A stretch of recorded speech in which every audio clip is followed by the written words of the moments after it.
is demonstrating to yourself the kindness that you have to others when you are struggling. So the same way you are kind to others, you extend that kindness to yourself. Another one is common humanity, involves acknowledging that everyone suffers. Suffering is a part of life, and as humans, we all suffer. It recognizes that if you are suffering, it is not because there is something wrong with you, but that everyone has moments of suffering. Inadequacies and imperfection is part of shared human experience. Mindfulness is the third component to practice for self-compassion.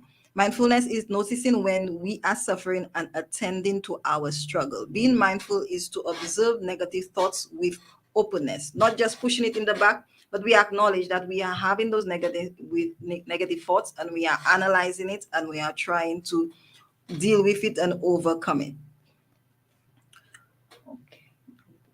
Continue. Of course, Miss.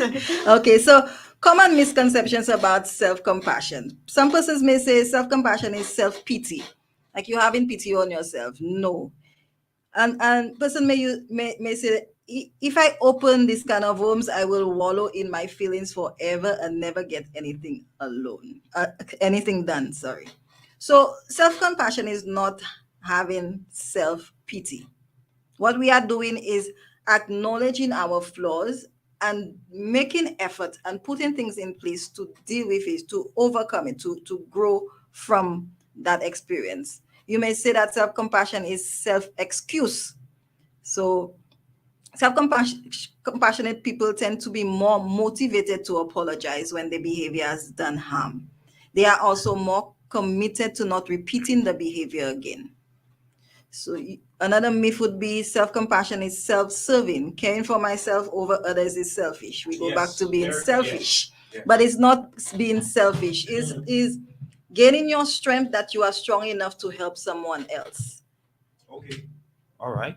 You the caregiver, you're taking care of the sick, but acknowledging that there's a moment that you are ill. True. And you need to see the doctor as True. well. So True. so in the like end, that. everybody is around you is being taken care of, but you are still being ill, and then in the end you break down and everybody wondering, but that person was so strong. You know what? I like you bringing that point up. Serious, because sometimes, again, like you been mentioned, we tend to put or see and by the hand if you know you're going through it, Yes. But you want to put the like you have so much love in you. You want to put others first. Yes. You want to always be there. Like it's like you always empathetic. You have empathy. That kind of love you have. Boy, let me take care of Miss Wilson and be like, mais women will put my bones have. Yes. And a lot of times we don't reach out when we in persons are in the caring position, the caring responsibility. They don't reach out for help, and they get to a point where it's critical and it's crisis, and then sometimes that's the most difficult part to help somebody overcome when you get to a critical stage. It's like you governing somebody, but who's governing you? Yes, who's helping you out? Who's helping you recover? Yeah, you understand? You know, like Yes. the physician is taking care of everybody, but he's not taking care of himself. And when he gets ill, everybody said, "But what happened to him? He was the doctor and everything." But Right. he still needs to take care of himself. Right. He still needs to realize and to acknowledge that the same thing that he's recognizing in his patients, that it is happening with him. And when he does that, and when he continuously do that, he's a better physician because he's healthier to go back and take care of another person. So I know some of you on the outside, you're like that again. So take care of yourself first before you do others, okay? Make sure, because you want to be there for the longest time, the longest period. Yeah, and it's not being selfish. That's the first thing we often think of. Like, if I take care of myself, I'll be selfish. No, it's finding the balance. We're not telling you to only take care of yourself. No. You just know the balance. The balance, finding the balance. We need to be able to take care of ourselves. We see that with parents when they have more than one children, even one child, and they focus only on that child. When that child becomes an adult and leaves the home, then that person is left alone, and then you have the empty house, empty home syndrome, where that's what's called chagrin. That's part of it. They miss the family. They miss having to take care of having that responsibility, because and then you talk to them at that time, and their lives were surrounded by the child, the getting up. the first thing they think of, I have to prepare meals, I have to do this, I have to do that. And then person say, but why they start getting sick now? The sickness was always there. Is that your focus was somewhere else, and now that you are faced to deal with you, then you realize I was having that ache a long time. I was feeling a little dizzy a long time, but I ignored it. Someone was masking. Yes, you mask the illness, or I was feeling depressed, but I put it aside just for me to deal with this, for everybody, to make everybody happy. But when you're left by yourself, all of that comes in, and you have to deal with it. And like I said earlier, some persons it's difficult as caregivers or as the responsible person to reach out, and we need to extend that to everyone else, that they learn it's okay to ask for help. It's okay to ask for help. It's okay to say I am not I'm not as strong as I was last year. We are having a lot of things happening in the family. I need somebody to support me now. It's okay. Now it's something that we need to build in our culture, and as human beings, sometimes the strong person is always the one everybody looks at to be strong, no matter what. And then we say, okay, but I need to be strong for everybody. But we need to sit down and get together and say, okay, lend support to the strong person in that. Everyone that listen here. Yes. I was just about to say that, Nurse. I mean, just what you're speaking about, we see it in our everyday lives, especially with our parents, especially if our mom doesn't work, these persons get up and routinely take care of the house, the family, everybody else, and it becomes routine for them. It's like as if it's part of our responsibility. Yes. And you don't even realize what is actually happening to you, and you do it for years, and that's what it is. Like you don't know any different. Yes, almost like a culture. Yes, it's part of our it's part of our culture growing up. Because I remember my mom wakes up, bring coffee on the bed for my father, prepare breakfast, make sure she prepares lunch, and then dinner. And that becomes routine. And there's nothing wrong with that. Is that good morning to all our homemakers? But at what point in time do you actually take time for herself? Because I always say, but mom, you have to go places and know places and do things. And to her, she doesn't need to do that. Yes. Because she finds the joy in taking care of others. So that person needs to learn how to really focus on themselves, because it's not as easy as you telling her, okay, take care of yourself. That's foreign to her. Yes, her way of taking care of herself is taking care of others. And sometimes they need to, something that's so easy for you, that need to be taught to that individual too. And I like that, because sometimes most persons always like that kind of treatment, but what's about having a conscience about, what, come to think of mommy taking care of daddy taking care, you know what, let's treat her as well. Let's take care of her, because she needs it too. He deserves it as well. Like persons need to have like your senses, like not just common sense, but have a conscience. A conscience. You understand? Yeah, because you don't always have to leave the dishes for her to do. You can go and wash the dishes. You can wash the clothes. You can cook the food. You understand? The little that you do goes a long way. So whether it's he or her, we should have a conscience. Yeah, that's true, Ulan.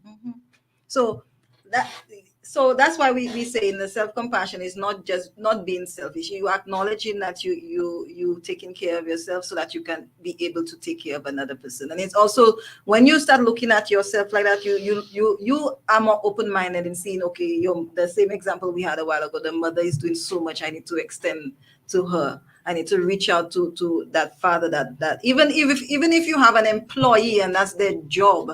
But your eyes start opening and seeing, okay, my employee looks a bit tired. Let me find out what's going on. Let me try to get help if the person needs to get help. And not just say, okay, that's their job and I don't need to thank them or I don't need to acknowledge them, but realize that persons are motivated differently, and we reach out with compassion to others and they respond a lot better. Persons will go the extra mile when you are more empathetic and compassionate towards them. Okay. So how can we, for ways we can practice self-compassion? Physical touch. Often when sometimes when we want to show compassion to somebody, we put our hands on the shoulder, we hug them. Sometimes we just need to do that to ourselves. Give ourselves a little squeeze. Yeah. And be present in the moment. Whilst you are doing that, be conscious of your hand. Be conscious of the touch, whether your hand's cold, right? Because right now my hand's cold, so you realize whether it's warm. So you are present in the moment. You're not in your head, but you present and acknowledging what you are experiencing in the moment. Practice mindfulness, as I said earlier, being aware of the moment, being present. Now, a lot of times that's difficult because we're thinking of what we're going to do in 5 minutes, what we're going to do just now, what are you going to do when the water comes back and I need to wash the dishes and everything. And sometimes we just go on. If we're taking a route to work every day, we don't stop and see the flowers or see the blossoming. We say, okay, that flower, and then we just go about our business. But we ask us what's the color of the flower at the moment. We would say, okay, that flower is blue, but really the shade of blue, does it have a little white in it? Are you hearing birds? And sometimes because we're in a Caribbean country and we live and breathe in it, we sometimes We take take it it for granted. I take can it tell for you granted. that. So stopping and smelling the roses, so to speak, can be very helpful for us to balance ourselves. And we have beautiful scenery in St. Lucia. I don't know why we don't stop and look at the scenery. We used to it. That's what happens when we get I used to think so something. We take too. it for granted. So don't take people for granted. Don't take your Yes. experience for your environment for granted. We Fourth of the day. Repeat yourself. don't take people or experiences or your environment for granted. Take time, slow down, make a note of what is going on internally and externally, and realize sometimes when we have persons in front of us and we're trying to analyze emotions, some persons don't even know what they are feeling. You ask them, what are you feeling now? I don't know. I have to do this, I have to do that, but what are you feeling right now? And sometimes there's so much confusion. Just tell us quickly, in a nutshell, the difference between stress and, of course, depression. Quickly. Stress is what you are experiencing because of an event that is tasking on you. A death of a loved one is a stressful event. So you may be feeling emotionally sad. You may be feeling lonely or that. Depression is a deeper form of sadness. That's state of mind thing. Don't like to use the state of mind because of our environment and that term. Okay. It's more than just a state of mind. The person who is depressed may not have just an easy, okay, I'll get over it thought. It's something that the sadness is deeper than just, okay, I'm sad about today, I did something wrong. It's something that may be happening on a deeper level. Some persons may have even physical symptoms of depression. Wow. So it's not just me being stressed about an event that happens, or me just being stressed because the short-term things that are happening, but depression is a deeper physiological and psychological event that is happening to That the is so individual. true, nurse. Because I remember some time back, I was saying that I went to my GP, and then she saw my facial expression and asked me just a few questions. And I'm saying, I'm okay. I'm feeling okay. She said, And then, no. and she told me no. And then I did no. She just asked me, I think, 4 questions just by my facial expression. She asked me 4 questions, and she told me, "Look here, it might not be bad, but I think you're going through depression." So And it's just based on conversation and my facial expression. And I'm telling her, I'm happy, I'm fine. can I put Sometimes you just go through the day routine, and other persons who know you would recognize the changes, and you don't realize because you are adjusting slowly to you masking and making things okay. But another person who knows you a little closer, very observant there. No, yeah, the doctor was very persons, yes, observant, yeah. I must admit. yeah, when And you then when I sat back, not to call you short, yeah, when I sat back and I listened to the question that she asked me, and I kind of thought of what was going on around me, and I said, she's on the ball. Apparently, I didn't even realize what was going on. Thank you, Olan. You're tired. You want to, you feel To Different. the It's like bright. you're fixing your own mic. Thank you. Maybe it's a haircut. Who's that one? Yes. Oh, very funny. Go ahead. You were going to ask something? Yeah, go ahead. Go ahead. Yes. So, like I say, so sometimes because of the profession and using your observant skills for a long period of time, you're able to recognize it.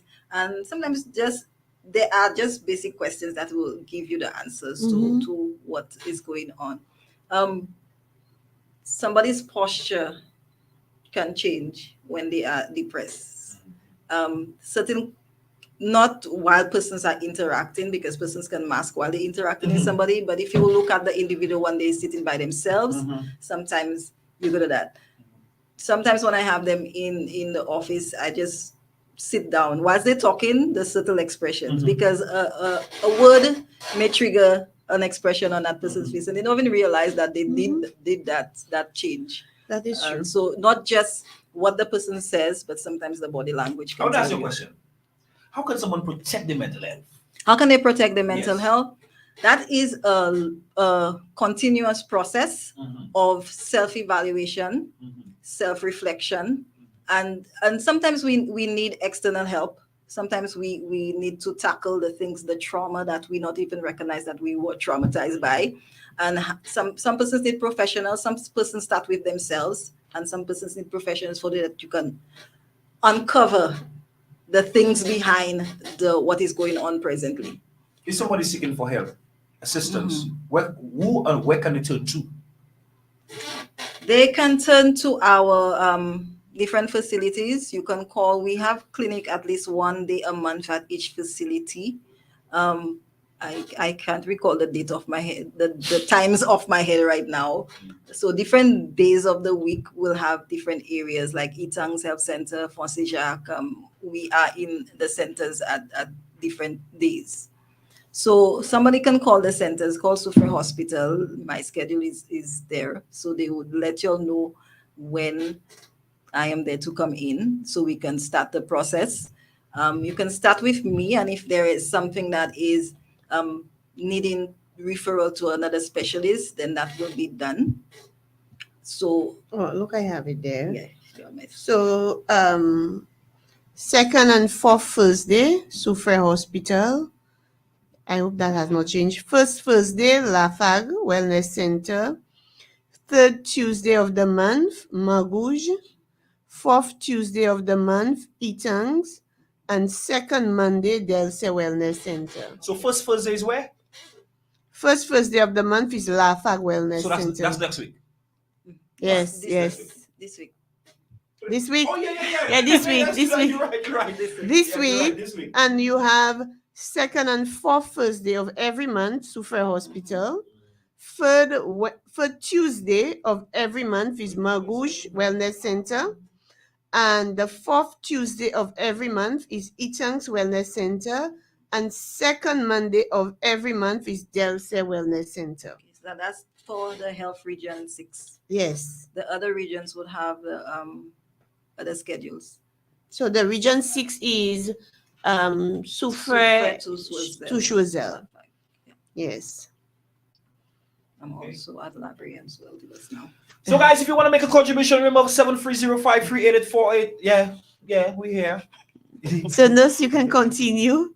Yes. So, like I said, the benefits of being self-compassionate extends not just to yourself, but to another individual. The more you practice it on yourself and being self-compassionate, it opens you to being more compassionate to another person. So the kinder you are to yourself, you learn how to be kind. Sure. And then you are able to extend that same kindness to someone else. So you're not going to speak to another person, even if you dislike the individual. You're going to look at the best and try to see how you can improve that. Or if you cannot speak, you keep it to yourself and be quiet and try to lessen the situation by just stepping aside if you can, if that's possible.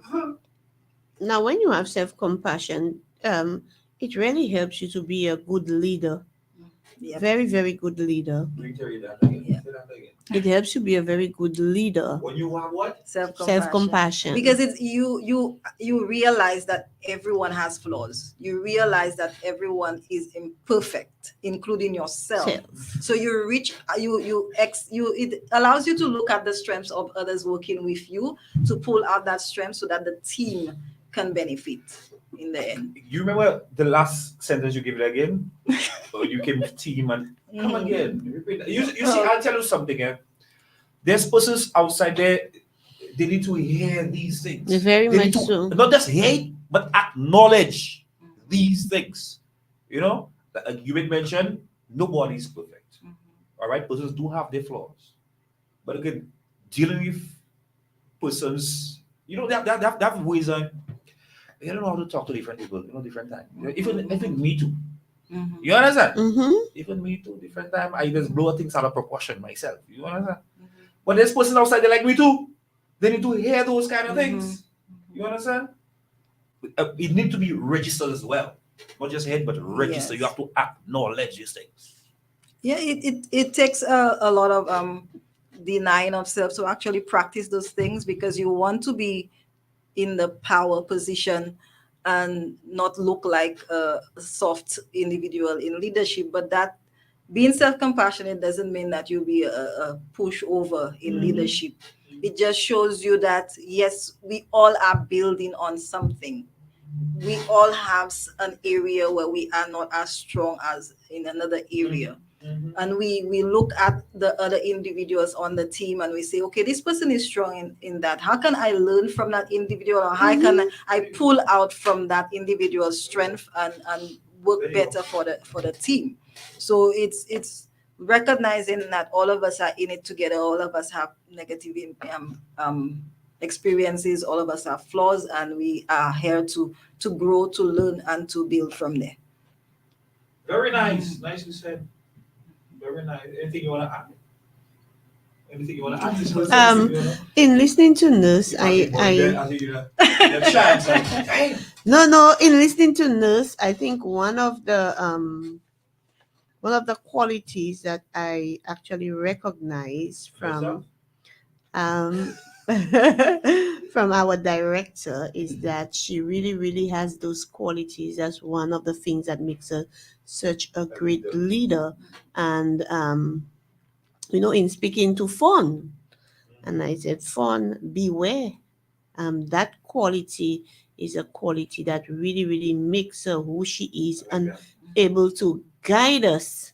And I'm saying to her, these are the things, the good that we have to pick up for us to become good leaders ourselves. And in listening to Nurse, and that's one of the things the former chief environmental health officer always says to me, Mr. Gabriel, when I started working at environmental health, Miss Wilson, pick up the good and leave the bad behind. And these things are lessons throughout your career. Yes. And what you actually learn. And sometimes you, at that time, you don't really see it, but it has helped me throughout my career and build me. And I must admit, hearing Nurse say that, you see the qualities in persons around you, and these are the things you must really learn from them to better yourself. Now, Miss Wilson, again, I like that, because when you see persons with them kind of qualities, like you gravitate to them. Very much so, You Erlan. understand? You gravitate, like the kind of thing you understand? Yes, and I keep on saying that these are qualities that you don't get very, very often in people. You understand? And we give everybody the benefit of the doubt. True. Some people it comes by slowly, but some people, the moment you meet them and you realize they have these qualities, you must say thank. Yeah. I must admit that. You got to all your good qualities. So we want to use compassion to others, and we want to use self-compassion, so that so we're not so we can be struggling, or we can have negative experiences, but we are still growing from those experiences. We're still acknowledging that yes, we are going through it, and what can we do? And it leads you to seek for help. You will not feel ashamed to go and see a doctor for something. You'll not feel ashamed to go and see a psychiatrist for something, because you see that as taking care of yourself. You'll not be ashamed to go for counseling, because you will see that as taking care of yourself. It's not, you're not going to look for something negative. You're looking for something to improve yourself. So if these are the avenues that you need to improve yourself or take care of yourself, you will be open and willing to go for it. You know, there are different times. Some people they see the avenue for change is good, but when you evolve, that's a different thing. But you know, like upgrade, like in terms of working on your whether it's personality or thing, like you know, uplift yourself. But for some reason, they play CM blind and deaf. Like, where? Changes is Why hard. is that? Change is challenging because it challenges your own self. It challenges you as an But individual. don't you want better for yourself? Yes, you want better, but sometimes doing that change is hard, because you become something different that you not recognize, and you have to make adjustments that you're probably not prepared to. You're doing it for you. Or you have to face trauma that you're not prepared for. So yes, you want it, but it can be challenging. I don't think people you see, in my world. I don't think I want things, so I think I deserve things. Yes. You understand? But that's you, Erlen, and that's Different how persons, you different see it. perspectives. Yeah. So yeah, so Different we're trying to have persons to develop that kind of perspective, where they say, okay, the same way you see your child, you want the best for your child. So you look at yourself as your child, you want the best for you. What is the best for you?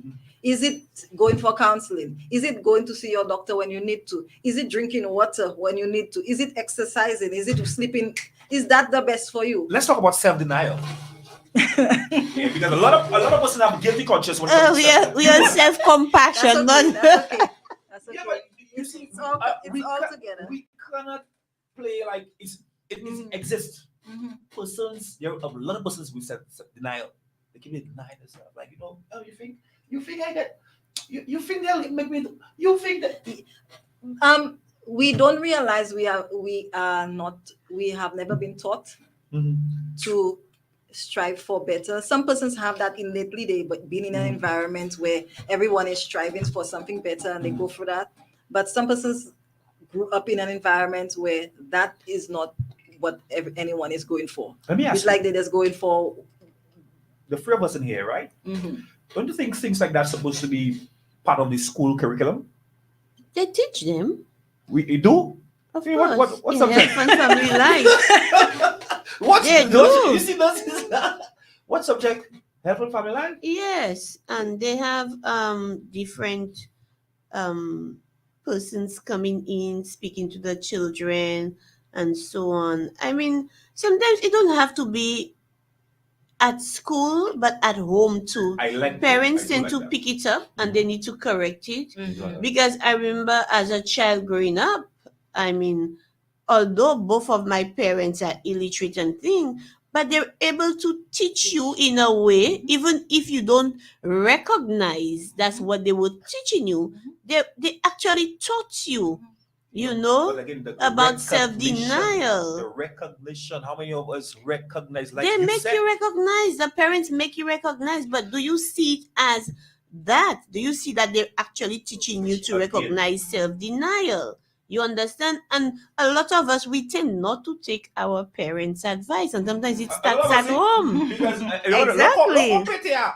You hear? Yes. Now, I tell you Exactly. something most parents teach at home. They always want to instill morals, principles, you know, kind of thing. But in regard to the self-denial, a lot of that will be hard for a lot of people to pick up. But they talk, like you mentioned, they're doing it. But you pack for stuff inside your car. You understand? People, they're doing people it. do what they know. Mm-hmm. So that's what they know, and that's what they will bring out. So unless somebody else who knows something different or better comes to show them how to do it, then, but people will do what they know. So if you're in an environment and that is all you know, Mhm. you will function in all you know. So you live in St. Lucia, the bubble of St. Lucia your whole life, you will function like the bubble of St. Lucia unless you either Yeah. exposed to somewhere else Yes. and some other Yes. environment, some other culture, then something Get starts. out of your comfort zone. Something, Get out of the yes. zone. Something start doing that. A lot of persons who do self work, they place themselves out of their comfort zone, like you said. They try to connect with people that are not their normal or their usual, just for them to experience different thing and to see, okay, whether that is for me. At least I'm seeing it firsthand from a different perspective, Yes. so I can Yes. have a broader idea Yes. of what exactly is for me and what will work and what will not work for me. We're not just blindly taking every experience and making it ours. We're saying, okay, is that really working for me? Is that healthy for me? Is that really showing myself self-love, self-compassion for me? Even if it works for somebody else and they all happy and go lucky, but looking at, is that for you? Well, no two humans are wired the same. Yes. So sometimes stepping out and really searching. Sometimes you don't even have the question, but actually going and, okay, they tell you the health center has that, go and find out, and then you see, okay, maybe it's for me, maybe it's not for me, but at least you go and found out. Yes.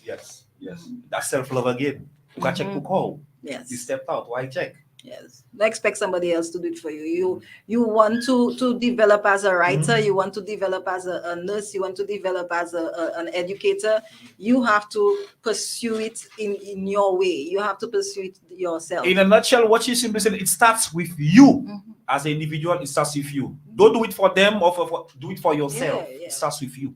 Yes. It's like telling the teacher, I mean, you don't have to teach me alone, but you need to take the time to open the book and learn. Do the extra effort. Put the extra effort. Like telling the nurse, oh, you don't have to give me the medicine, but you the one you need to do the other stuff that you need to do. It's your responsibility. If you go to a facility and they are not meeting your needs, it's your right to go somewhere else you feel that meeting your needs. There's nothing wrong with that. Hey, we have 6 minutes on to the hour of 11 a.m. Guys, anything we haven't touched on the topic? Nurse, any last words? Or anything you want to add? Highlight. I don't like highlight. Self-compassion is not selfish. Self-compassion is taking care of you, realizing that and acknowledging where you have faltered or the mistakes and looking at your experiences and learning how to deal with them and seeking help when you need help, being open to seek help. And it helps you be a stronger individual so that you are able to take care of those around you. Very nice. Very nice. Very nice. And that right is the thought of the day. Very much so, Erlang. That's the thought of the day. So we need persons to acknowledge that. Not just listen or hear it, acknowledge, apply it as well. Yeah. So let me just say thank you so very much, Nus. That topic was Different. not only different, but then it is a stepping stone for persons out there listening to open new horizons and for them to take a look at themselves, evaluate themselves, put themselves into different perspectives and to allow them to grow. Yeah. So mental health is not spooky. No, it's not. It's just your helping your mind the same way you help your body, helping your mind and to process and to deal with things so that the whole being works together to make a better one person. Miss Wilson, that topic, I love that topic, mental health, because a lot of persons, again, I feel like the fourth time I use that word for the word denial. There's persons that going through it, all right, and they have nobody to turn to, nobody to talk to. You understand? There's persons out there. Imagine if I have to be emotional, like I get emotional, that's a serious thing. You understand? So topics like that, raising the awareness, that is very, very healthy. It's not good, it's healthy. That is serious. And persons, again, do not play with your mental health. Okay, protect your mental health. Yes. Okay. That's a serious thing. So we would like to say to all our listeners, a few little tips that I have not said in a while. Don't forget, you have to exercise at least 30 minutes daily. Drink a lot of water. Ensure that you eat your fruits and vegetables on a daily basis. And smokers, if you smoke, it is wise. We're asking you to quit smoking. And if you're drinking alcohol, consume the recommended amount. And we're saying that because we want these 5 little steps to be our daily routine. And we want persons to start taking better care of themselves. And that we're hoping, especially the young people now, the young people are engaging so many activities. We want to start with them because they are our future leaders, and we want to make sure that they're going up the right path, and we want them to continue accessing our wellness centers. The public, we want you to come in. Most of our services are free of charge. So we're asking you to come to our wellness centers, speak to your nurse, get to know your nurse in your community, get to know your doctors. Don't hesitate to ask questions if you come and seek medical attention. The doctor is just like me and you. Ask your questions. Don't be afraid when you go for your medication. Speak to your pharmacist about the medication. We're asking you to build a relationship with our nurses, doctors, pharmacists, our CHAs to get a better service that you actually need at our wellness centers. Okay? So, Erlan, I would like to say thank you so very much for coming all out to assist us today, as well as Romanus. Yeah, he's there. Oh, he's there. I didn't even know that. Thank you so very much, Romanus. Again, we really, really appreciate it. You going all out to assist us whenever we need. So, Erlan, Romanus, nurse, and the general public, I would like to wish you all a safe week, and I hope everything goes well for everyone. Productive one as well. Yeah. Okay. All right. Again, folks, that's what we conclude Casualty 9.